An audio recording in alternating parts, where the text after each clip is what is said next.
Om Shri Sadguru Sai Natha Shri Sai Satcharitra, Chapter 9. In this chapter, we shall discuss effect of compliance and non-compliance with Baba's order at the time of taking leave, a few instances, mendicancy and its necessity, devotee Tarkat family's experiences. Baba fed sumptuously. At the end of last chapter, it was briefly stated that devotees who obeyed Baba's order at the time of taking leave fared well, and those who disobeyed them suffered many a mischief. This statement will be amplified and illustrated with a few striking instances and by other matter dealt with in this chapter. I shall now narrate characteristic of Shirdi pilgrimage. One special peculiarity of Shirdi pilgrimage was that none could leave Shirdi without Baba's permission, and if he did, he invited troubles. But if anyone was asked to quit Shirdi, he could stay there no longer. Baba gave certain suggestions or hints when devotee went to bid goodbye and take leave. These suggestions had to be followed, and if they were not followed or were departed from, accidents were sure to befall them. We give below a few instances.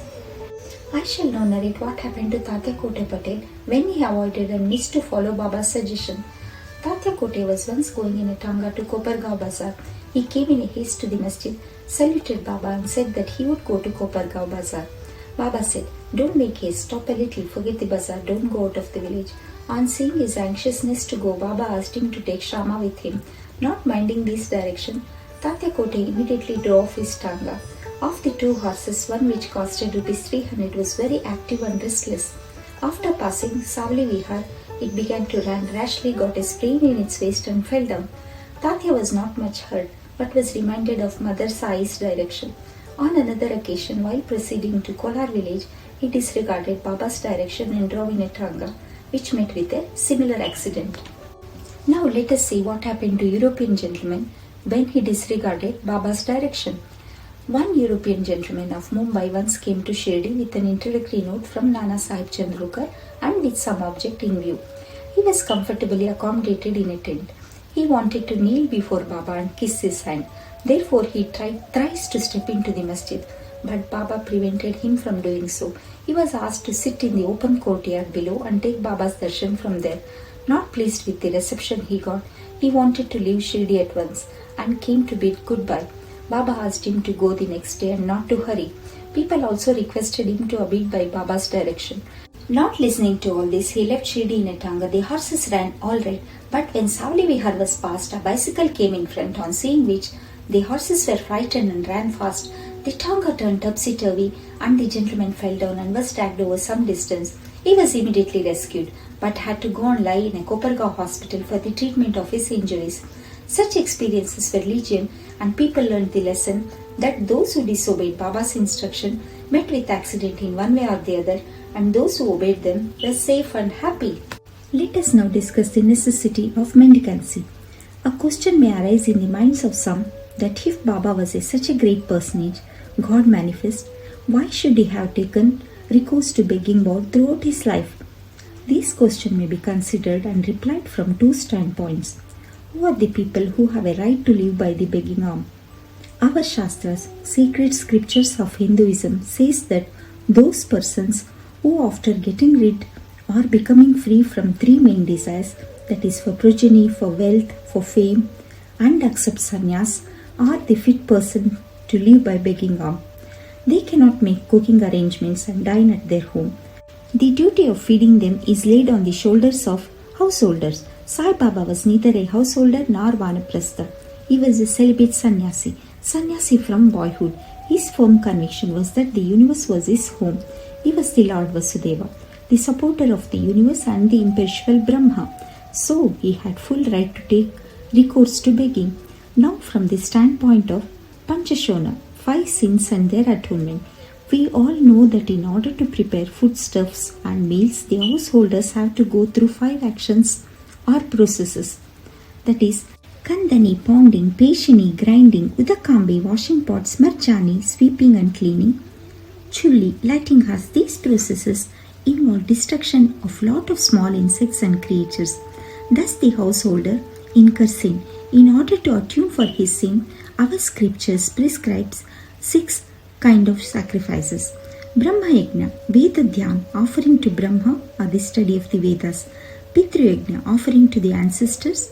Deva Yajna, offering to the gods. Bhuta Yajna, offering to the beings. Manusha Atiti Yajna, offering to men or uninvited guests. If these sacrifices enjoined by the scriptures are duly performed, the purification of their minds is effected, and this helps them to get knowledge and self-realization. Baba, in going from house to house, reminded the inmates of their sacred duty, and fortunate were the people who got the lesson at their homes from Baba. Devotees' experiences. Now to return to the other more interesting subject. Lord Shri Krishna has said in the Bhagavad Gita, "Whosoever devotedly offers to me a leaf, a flower, or a fruit, or water of that pure-hearted man, I accept that pious offering." In the case of Sai Baba, if a devotee intended really to offer anything to him, if he afterwards forget to offer the same, Baba reminded him or his friend about the offering and made him bring it to him and then accepted it and blessed the devotee. A few instances are given below. I shall now narrate about Tarkat family, father and son. Mr. Ramachandra Atmaram, who was also known as Baba Sahib Tarkat, formerly a Prarthana Samajist, was a staunch devotee of Sai Baba. His wife and son loved Baba equally or perhaps more.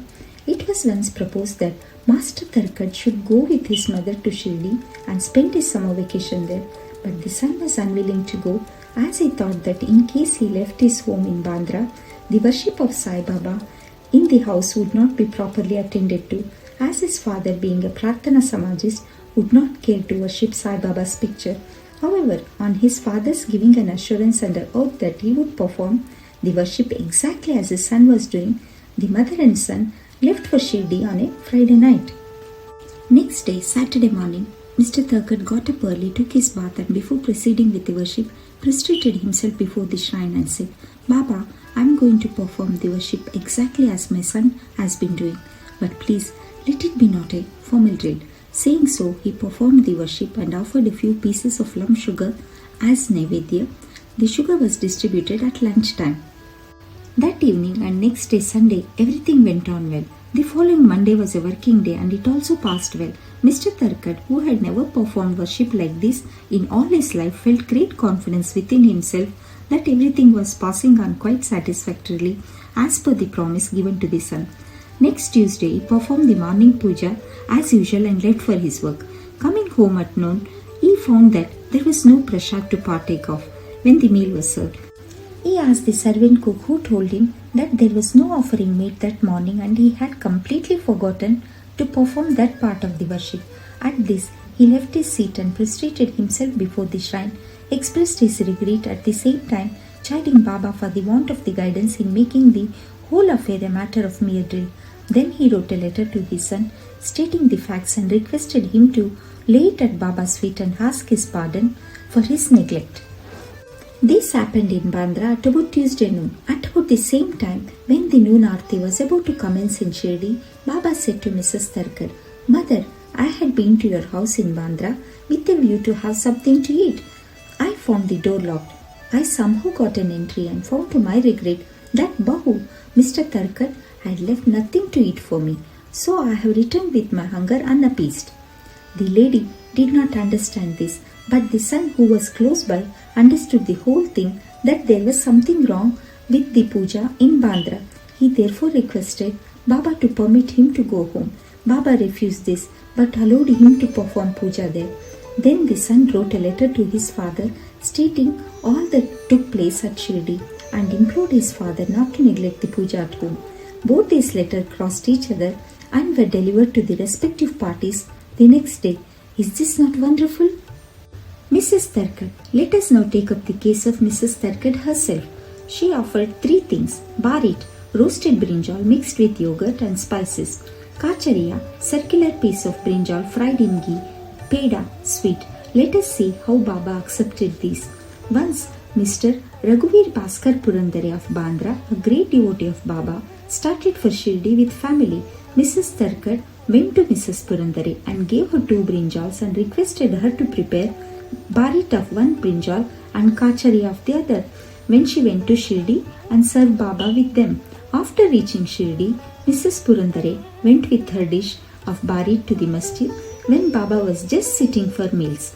Baba found the barit very tasty, so he distributed to all and said that he wanted kachariya now.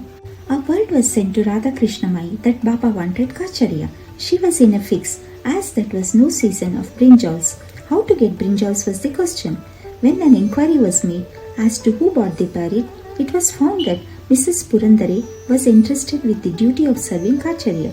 Everybody then came to know the significance of Baba's inquiry regarding kachariya and was wonderstruck at Baba's all-pervasive knowledge.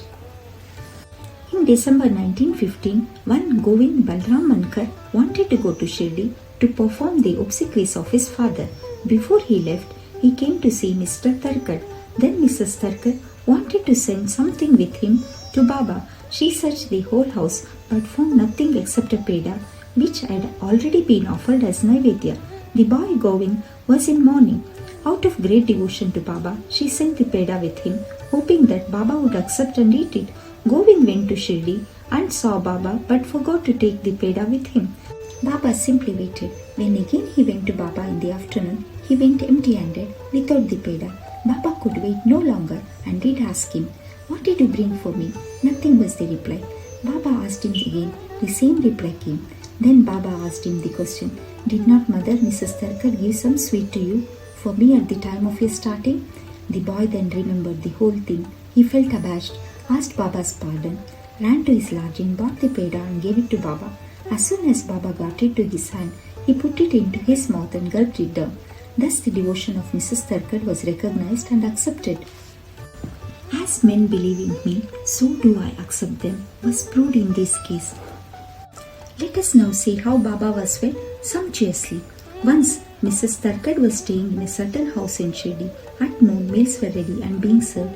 When a hungry dog turned up there and began to bark, Mrs. Tarkar got up at once and threw a piece of bread, which the dog gulped with great relish. In the afternoon, when she went to the masjid and sat at some distance, Sai Baba said to her, "Mother, you have fed me sumptuously.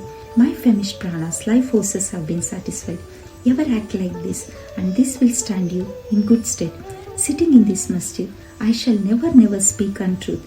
Take pity on me like this. First give bread to the hungry, and then eat yourself. Note this well." She could not understand at first the meaning of what Baba said. So she replied, "Baba, how could I feed you? I am myself dependent on others and take my food from them on payment." Then Baba replied, "Eating that lovely bread, I am heartily contented, and I am still belching. The dog which you saw before meals, and to which you gave the piece of bread, is one with me. So also other creatures, cats, pigs, flies, cows, are one with me. I am roaming in their form. He who sees me in all this creature is my beloved. So abandon the sense of duality and distinction, and serve me as you did today." Drinking these nectar-like words, she was moved. Her eyes were brimmed with tears, her throat was choked, and her joy knew no bounds. See God in all beings is the moral of this chapter. The Upanishads, the Gita and the Bhagavad all exhort us to perceive God or divinity in all the creatures. By the instance given at the end of this chapter and other numerous to mention, Sai Baba has practically demonstrated to us how to put the Upanishadic teachings into practice. In this way, Sai Baba stands as the best exponent or teacher of the Upanishadic doctrines. Both to Shri Sai, peace be to all. Om Shri Sai Rakshaka Sharanam.